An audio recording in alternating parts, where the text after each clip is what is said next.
नमस्कार, आप देख रहे हैं अब तक टीवी चैनल। हमारे संवाददाता अमोद कुमार ने जनपद बांदा से जानकारी देते हुए बताया, जनपद बांदा क्षेत्र के बबेरू से एक मामला प्रकाश में आया है। मारपीट की घटना भर नहीं बल्कि उस सामाजिक विडंबना का आईना है जहां गरीब की चौखट पर दबंगई खुलेआम दस्तक देती है। न्याय की उम्मीद अक्सर थाने के बाहर दम तोड़ती हुई नजर भी आ रही है।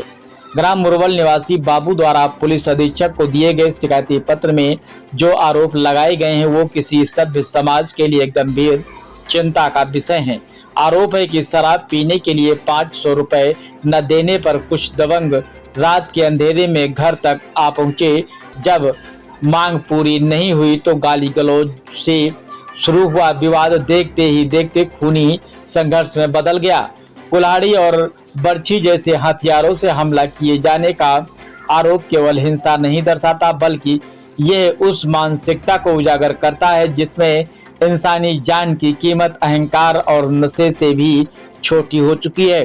घटना का सबसे भयावह पक्ष केवल हमला नहीं बल्कि पीड़िता का वह कथित आरोप है जिसमें सहायता की उम्मीद लेकर के पुलिस अधीक्षक पहुंचे लोगों को भी डांटकर भगा दिए जाने की बात कही गई है। यदि ये आरोप सत्य है तो यह स्थिति और अधिक चिंताजनक हो जाती है, क्योंकि जब घायल व्यक्ति न्याय की चौखट पर ही असहाय महसूस करने लगे तब समाज में कानून व्यवस्था का भय नहीं रहता बल्कि व्यवस्था पर अविश्वास जन्म लेने लगता है। ये घटना कई कठोर प्रश्न छोड़ती है। क्या गांव के दबंगई अब सामाजिक स्वीकृति का रूप लेती जा रही है? क्या गरीब और कमजोर व्यक्ति के लिए न्याय केवल कागजों में ही सीमित होकर रह गया है?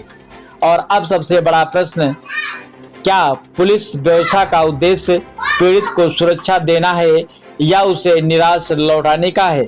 समाज का यह तक के शब्द नहीं कहलाएगा जब तक कमजोर व्यक्ति रात के अंधेरे में अपने ही घर के बाहर सुरक्षित महसूस न करे। हिंसा केवल शरीर पर चोट नहीं करती बल्कि वह समाज की आत्मा को भी घायल करती है। आवश्यकता है कि केवल मुकदमा दर्ज करने की नहीं बल्कि उस मानसिकता पर प्रहार करने की जहां शराब शक्ति और दबंगई मिलकर इंसानियत को कुचलने का कार्य करते हैं। अब निगाहें प्रशासन पर टिकी हुई हैं, वह इस मामले में निष्पक्ष जांच कर पीड़ितों को न्याय दिला पाते हैं या मामला भी गांव की धूल में दब करके खामोश कहानी कहा जाएगा। अब देखने वाली बात तो यह होगी क्या पीड़ित को न्याय मिल पाएगा या नहीं। आइए चलते हैं हमारे संवाददाता के साथ। नाम भैया आपका? बाबू। कहाँ से आए हैं? मुरौल। थाना कौन सा लगता है? बबेरू। क्या हुआ है आपके साथ? हमारे साथ ये हुआ कि जब कलुआ ने आया तो मारा लड़का को कुल्हाड़ी से। अब मेरे को विनोद आया तो भाला मार दिया। ये सभी इकट्ठे होकर के विनोद, कलुआ और लालमन, मांजर और बलवीर, ये सभी सुमित एक उसका लड़का था। इसे सभी इकट्ठे हो करके एक मारना शुरू किया तो हम लोग जो कोई बचाने जाते थे हमको तो उसको भी मारते थे। अभी वहाँ 3-4 लोग घायल पड़े हैं घर पे, उनसे अभी दवा गोली नहीं हुई। क्या वो दबंग प्रवृत्ति के लोग हैं? हाँ, दबंगी दिखाते हैं, जबरदस्ती पैसा लेते थे बच्चों से कि दारू पीने को पैसा दो, उन्हें मरवा डालेंगे, मारेंगे तुमको। इनके पीछे संरक्षण किसका है? कौन संरक्षण दे रहा है इन लोग को? अबे राम बाबू जैसे निषाद है, प्रधान है, तो सुनते नहीं हमारी। अच्छा, गांव के प्रधान ही इनको सारा संरक्षण दे रहा है? हम सभी उनके भाई आना जाना रहता है तो सुनाई करते हैं। हमारी कहीं भी जाते हैं रपट लिखाएं तो चौकी थाना कहीं नहीं हमारी लिखी जाती। आपके साथ जब मारपीट हुई उसके बाद आप नज़दीकी चौकी गए? हाँ, चौकी गए, नंबर दिया, लिया, फिर थाना गए, थाना से फिर वापस हम यहाँ का कर दिया तो हमें सीधे यहाँ चले। थाने में किसी से मुलाकात नहीं हुई थी क्या? मुलाकात हुई थी, दरोगा साहब आए, बोला कि आप सुबह ना कल तो हमें यहाँ से रिपोर्ट कर दिया, तो हम इधर ही आप इधर चले आए। अच्छा, आज आप यहाँ कहाँ आए थे? पुलिस अधीक्षक के यहाँ हाँ जी। मुलाकात हुई उनसे? हाँ हो गए। क्या बोला उन्होंने?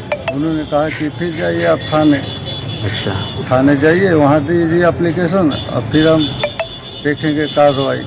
एसपी साहब से मुलाकात के बाद आप संतुष्ट हैं?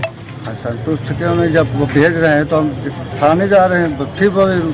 यदि वो वापस दोबारा बबेरू थाने जाने के बाद आपकी सुनवाई नहीं हुई तो फिर आप क्या करेंगे? फिर एफसी साहब के यहाँ आएंगे, फिर वापस क्या करें। जब कानून से लड़ाई लड़ रहे हैं, इन लोगों को नहीं जीने देते, हमें साला हराम करें, खाने पीने जीने नहीं देते, रोज आके गाली देते, मारते गरियाते इस तरह। तो बच्चे लोग हैं, हम बाप हैं इनके, तो इनको मारा, तो हमने गए तो हमको भी मारा।